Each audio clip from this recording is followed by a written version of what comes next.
It's decided, Dad announced. Your sister gets your luxury SUV. She has kids. Everyone nodded in agreement. I pulled out the folder. Funny you should mention kids. Here's what she did with his last car. Uncle Ron gasped when. My name is Simon. I'm 36. I run a mid-sized travel company that builds custom tours for families and small teams. I live out of a backpack half the year, answer emails at airports, and can pack a carry-on in 8 minutes flat. In my family, I'm the organized one, which is code for the person who pays, fixes, drives, and apologizes. I'm the oldest. My sister, Tessa, is 32 and has 2 kids. Our parents live 20 minutes away. I do Sunday lunches because that's what we've always done. I bring dessert. I bring coffee. I bring the car seats because somehow I always end up driving someone home. That Sunday, I brought a folder too. It was a thin, ugly, gray folder that didn't match the plates or the fake flowers on Mom's table runner. I put it on the chair beside me and tried not to look at it. I had told myself I wouldn't need it. I had told myself we'd talk like adults. We didn't. Dad waited until the roast chicken hit the table and everyone's mouths were full. Then he tapped his glass with a fork like he was the manager of a hotel conference room. All right, he said. It's decided. He didn't look at me. He looked at Mom, then at Tessa, then at Uncle Ron, who was already half smiling like he'd heard the punchline backstage. Dad cleared his throat. Your sister gets your SUV, Simon. She has kids. She needs the space. The room didn't go silent. It went busy. Nods. Small noises. Mom said, of course, like we were discussing weather. Tessa's husband Dan muttered, makes sense, already scrolling on his phone. Tessa exhaled like a weight had lifted off her shoulders she never planned to carry anyway. I blinked once. Twice. My SUV, I said, just to make sure I wasn't inventing words. The one registered to my company. The one I used to shuttle clients. Dad huffed. Company, schmompany. It sits in your driveway. Your nephew's stroller doesn't fit in our hatchback. Use your sedan for work. Mom added, be reasonable, Simon. You're single. You don't need luxury. Tessa shrugged. You can afford another one. Don't be dramatic. Something in my chest tightened, but my voice came out even. You decided this. Without me. Dad's jaw shifted. Don't start. Family looks out for family. Right, I said. Family looks out for family. I reached for the gray folder. Funny you should mention kids, I said, sliding it onto the table. Because here's what Tessa did with the last car someone let her borrow. Dan stopped scrolling. Mom's fork paused in midair. Tessa's smile tried to stay on her face and failed. I flipped the folder open. Printed emails. Insurance forms. The police report. Photos. Crumpled hood. Bent Street sign. The white dust of exploded airbags. Uncle Ron leaned in without asking. He actually gasped when he saw the first picture. Oh wow. Tessa's voice went small. Simon. I didn't say anything else. Not yet. I let the pages sit there in the middle of the table, next to the gravy boat, next to the family story they preferred. I kept breathing. In. Out. I remembered what my therapist said, state facts, not feelings, when they try to rewrite history.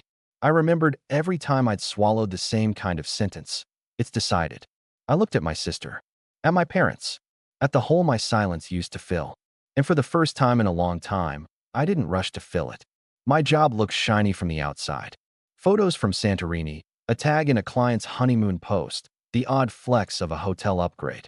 The truth is spreadsheets and margins and waking up at 3 a.m. to reroute a family because their toddler spiked a fever before a flight to Lisbon.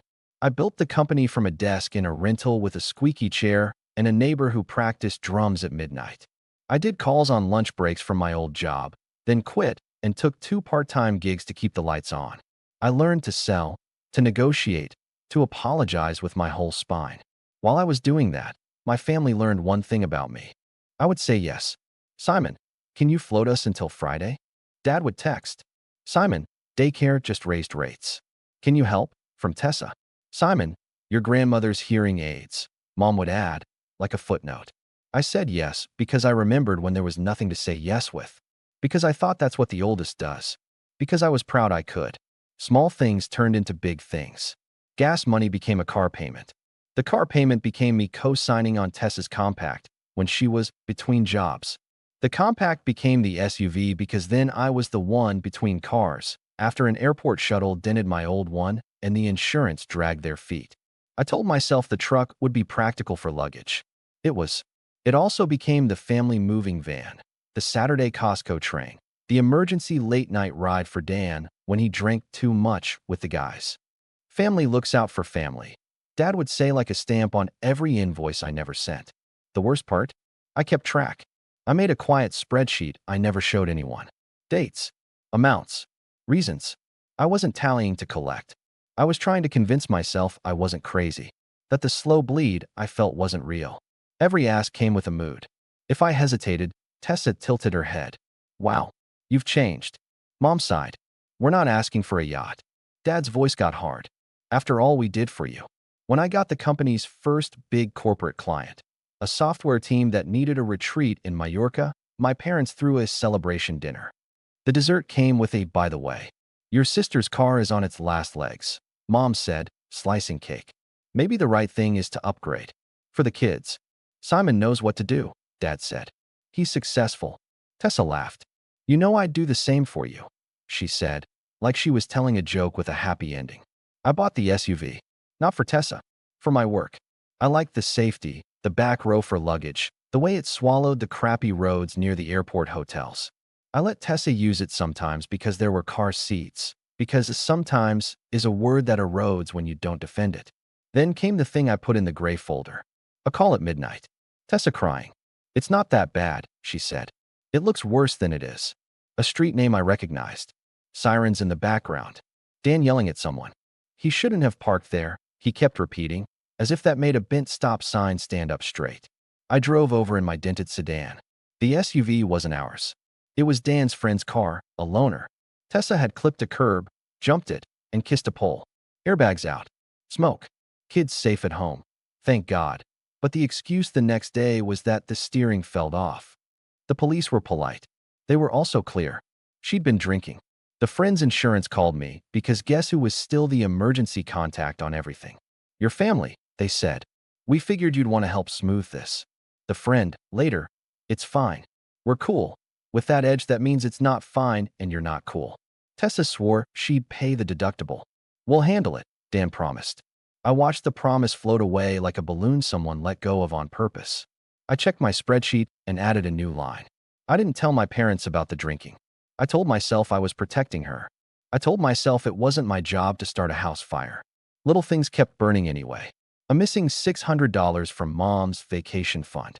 Somehow my name ended up on the vendor list for the school fundraiser, and then the donation was my card on file. Dan borrowed my business credit card to hold a hotel, then forgot to cancel. It sat there like a small parasite until my accountant flagged it. Then came the part where I was not invited to my own erasure. I found out from a cousin's Instagram that there was a family planning chat for big decisions. There was a screenshot of a group video call with everyone's face in neat boxes but mine. The caption, teamwork makes the dream work. The next morning Mom called like nothing was off. Sunday lunch, same time, she said. Oh, and Tessa's stroller situation is a nightmare. We'll talk then. I put the folder together that afternoon. Not because I wanted to explode. Because I was tired of being the only person who remembered. I printed the police report. I printed the email chain with Dan's friend where I apologized for something I didn't do. I printed my own spreadsheet. I didn't plan a speech. I planned to stop pretending. One more thing happened before Sunday. My operations manager, Leah, pulled me aside after a staff meeting. You've been taking calls in the hall, she said gently. You disappear. You come back angry or empty. We cover for you. That's not in our job description. I opened my mouth. Closed it. Simon, she said. We like you. We like this company. Please stop bleeding for people who cut you. I went home and looked at the folder again. It looked back. Back at the table, the photos sat between the gravy and the bread basket like a guest with bad manners. No one touched a roll. Dad pointed at the report. What is this? I kept my voice flat. Tessa crashed a friend's car after drinking. Last fall. She told me to keep it quiet. Mom gasped like I'd sworn in church. Don't say drinking like she was. The breathalyzer number is on page 2, I said. Tessa's cheeks flushed. It was my birthday dinner. I was under the limit when I left. The curb was weird. Dan added, the alignment was trash, as if he'd inspected it. Uncle Ron made a low whistle. Those airbag photos, yikes. Dad snapped, Ron. Then he turned on me. What's your point, Simon? To humiliate your sister? We're talking about the SUV. Exactly, I said. The SUV that's owned by my company. The SUV that's insured commercially. The SUV you just allocated like you allocate the last piece of pie. Mom leaned forward, hands folded like a talk show host. We're not monsters. We're being practical. Kids. Strollers. Life. Tessa rolled her eyes. This is why you're single. You care more about paperwork than people. I let that one pass. I slid out the second stack, my spreadsheet. I'd highlighted 3 years. Transfers. Venmo notes. Groceries. Urgent. For the kids. Receipts for soccer fees. An invoice I paid for a plumber who didn't take cards. The amount at the bottom looked like a used car. Dad scoffed. What is this, an audit? Families don't send invoices. Families also don't take what isn't offered, I said. But you do. Then you call it generosity on my part, so you can call it entitlement if I stop. Mom's voice went syrupy. Simon, sweetheart, we're all tired. You're stressed. You're making money. You can handle it. Tessa and Dan are starting out. We already did that for you. You didn't, I said quietly. You lent me $400 11 years ago, and I paid you back in 2 weeks. Dad's face tightened. Watch your tone. Tessa slammed her palm on the table. This is insane. We came to talk like grown-ups. You brought props. I looked at her. You brought a decision. Dan shifted. Look, man, she needs a bigger car. The kids. I cut him off with the thing I had saved for last. The insurance letter with my business name on it. The part about non-permitted drivers and policy voids. If Tessa drives the company SUV and hurts someone, I said, the claim goes through my commercial policy. If she's over the limit again, the company eats it. My employees eat it. My clients eat it. I'm not feeding anyone that. The room finally went quiet. Not busy. Quiet. Dad tried one more angle. What kind of brother are you? I looked straight at him. The kind who's done being a wallet. Mom's eyes flashed. After everything we invested in you. In me? I said. You invested in my sister's birthday parties and Dan's bar tabs, and the new patio furniture you put on hold on my card. I invested in flights and refunds and emergency hotels for strangers who become repeat clients and keep my team paid. Those are different investments. Tessa swallowed. So it's a no. It's a no, I said. You don't get my SUV. You don't get my yes by ambush. You don't get my silence anymore. Uncle Ron said, soft, like he couldn't help himself. Good for you, kid. Dad stood up so fast his chair squealed. If you walk out of here with that attitude, don't come crawling back when you need us. I picked up the gray folder. I haven't needed you since I learned to make instant noodles. Tessa's voice cracked. You're punishing me for one mistake. I paused at the doorway. It's not one. It's the pattern where I pay and you pretend it's kindness. This time I brought pictures. I sat in my SUV in their driveway for a long time. The engine off. The kind of quiet where you hear your own pulse. My hands were shaking. Not from fear. From all the times I hadn't said what I just said. Leah texted, how did it go? I typed. I didn't hand them the keys. She sent a clapping emoji. Then, your 10 a.m. tomorrow is the school travel council. You okay to present? I stared at the dashboard. I felt weirdly light. Yeah, I wrote. I can do that. The fallout started before I reached the end of the street. Family group chat, the one I was still in, apparently. Mom, your behavior today was cruel. Dad, you embarrassed your sister. Tessa, I can't believe you would bring that up in front of Uncle Ron. Dan, bro, not cool. I didn't answer. I archived the thread. Then a text from an unknown number. Hey Simon, it's Laura. We met at Tessa's last Christmas. I'm Ron's daughter. Just wanted to say proud of you. Somebody had to say it. I didn't know what to do with that, so I put my phone face down and drove to the car wash like it was a ritual. I vacuumed sand out of the mats that had been there since a client beach day. I wiped sticky fingerprints from the rear window that were not from any child I knew. I set the seat positions back to mine. At home, I opened my laptop and did something petty that felt like surgery. I removed Dad, Mom, Tessa, and Dan from the trusted contacts on my roadside assistance. I changed the gate code at my place. I told insurance to update the list of permitted drivers to 1. I texted Leah and asked her to get company decals on the SUV this week. Make it obviously not a family car. Make it mine, but not just mine, ours. The team's. Mom called. I let it go to voicemail. Her message was a masterclass. She cycled through tones. Hurt. Concern. Logistics. The kids will suffer, she concluded. And when they ask why Uncle Simon doesn't love them, I hope you have an answer. I walked around my apartment and touched objects like they were new. The kettle I bought secondhand. The couch that cradled me when I came home wrecked from a client who screamed at me over a seat map. The framed photo of my team at our first real office party. We looked tired and proud and a little stunned. The next morning, I presented to the school council without thinking about the SUV.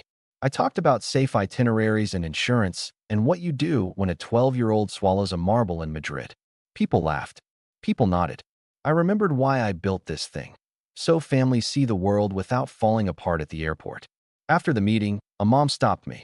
"We've heard great things about you," she said. "From Leah. She said you show up." She handed me a deposit check right there in the cafeteria smell. My hands were steady when I took it.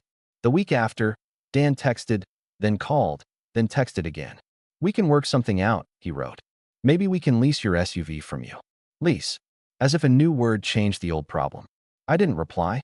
Tessa sent a long message that started with, "You humiliated me," and ended with, "Fine, keep your stupid car." In the middle, she wrote, "You think saying no makes you strong, but it just makes you lonely." I stared at that sentence for a long time because it was the one that used to work on me. I answered with one line. "Saying no makes room." Dad drove the loneliness knife too. "Your mother is not sleeping," he said over the phone, as if insomnia were my invoice. "Is this really the man you want to be?" I said, "Yes," and he hung up. There were other consequences, the kind you can't put in a ledger. Mom made a separate group chat without me and named it Family. Ron sent me a screenshot because apparently he still had a sense of drama. In the chat, they wrote things like, "We can't rely on Simon anymore," and "We need a plan B." The part that hurt and healed at the same time was Ron's reply. "Plan B is everyone paying for their own stuff like adults." Leah made good on the decals. When I pulled into the office, the SUV had my company name clean on the doors. It looked like a decision. We reworked processes. No more courtesy shuttles for relatives. No more just this once card holds. I brought my spreadsheet to my accountant. "Do I need to do anything formal?" I asked. She looked at the columns, then at me. "Just stop adding lines," she said. On Friday, my cousin Mia called. She whispered like we were in a spy movie. "I'm sorry for my mom," she said. "She's been parroting your parents for years. It's like a script." She paused. I think you gave me permission to stop doing that." Later, she left the family chat. She texted me a screenshot. "Oops," she wrote. Tessa didn't crash again. She did something else. She started to cope in the group chat by telling a new story. Simon is selfish. Simon forgot what family means. Simon thinks money makes him better. I learned you can't out-debate a story someone needs to survive. You just stop being a character in it. But sometimes the story cracks anyway. 2 weeks after the Sunday lunch, Tessa called me from a parking lot. I could hear both kids fussing. "The stroller really doesn't fit in our car," she said, a kind of tired in her voice I recognized from my worst travel days. "I'm not asking for your SUV," she added quickly. Do you know any deals on used minivans? Like from your client hotels? Or anything?" I breathed. "I know a rental company rotating out vehicles," I said. "They're reliable. I can send you contacts." She said, very quiet, "Thank you." "Pay them directly," I said. "No middleman." "Know me?" "Yeah," she said. "I got it." We hung up while the kids were still fussing. It didn't feel like peace. It felt like a room with a window barely cracked open. Air, not yet a breeze. The last ripple came from Uncle Ron. He asked me to meet him at a diner at the edge of town, the one with pie that tastes like a box mix and a waitress who remembers your order if you tip well. Ron slid into the booth and didn't waste time. "You were right," he said. "Your dad has a way of making decisions sound like commandments." He pushed a mug toward me. "You never asked me for anything, so I'm going to give you something, a heads up." He told me Mom was planning a family intervention where the theme would be reconnecting. He told me the plan involved a speech, photos of the kids, and a new ask dressed as nostalgia. "Don't go," he said. "Or if you go, bring the folder."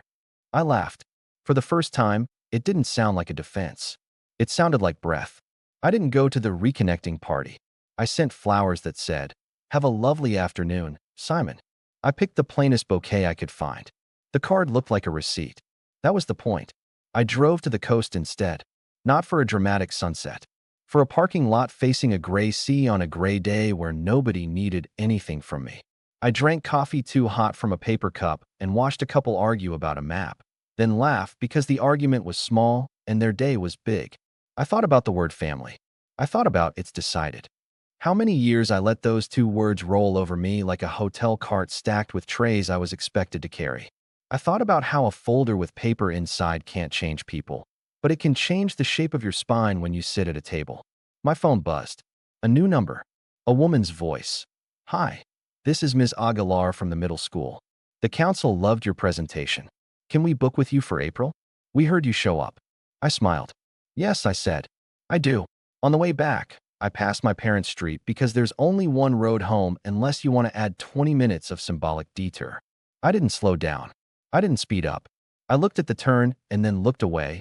The way you pass an exit you're not taking, and your GPS doesn't scold you because the route you're on still gets you where you're going. At home, the gray folder sat on my counter. I almost put it in the trash and then stopped. I slid out the spreadsheet and drew a line across the bottom. I wrote in clear letters, no new entries. Then I tucked the folder into a drawer, not to hide it, but to put it someplace that wasn't my passenger seat. Later that week, a postcard arrived from a client family whose flight I'd rebooked at 2 a.m. when their little one woke up sick in Rome. The front was the kid holding a gelato the size of his head. The back said, "We made it. Thanks for showing up when we panicked. You saved our trip." No one had to call me cruel to make that feel small. It was just big on its own. I wrote a note to myself and taped it to the inside of my door where only I would see. I don't know my silence to be loved. The next Sunday, I didn't go to lunch. I went for a walk. I made pasta that tasted like college, except this time I added basil because I could. I watched a movie and didn't look at my phone.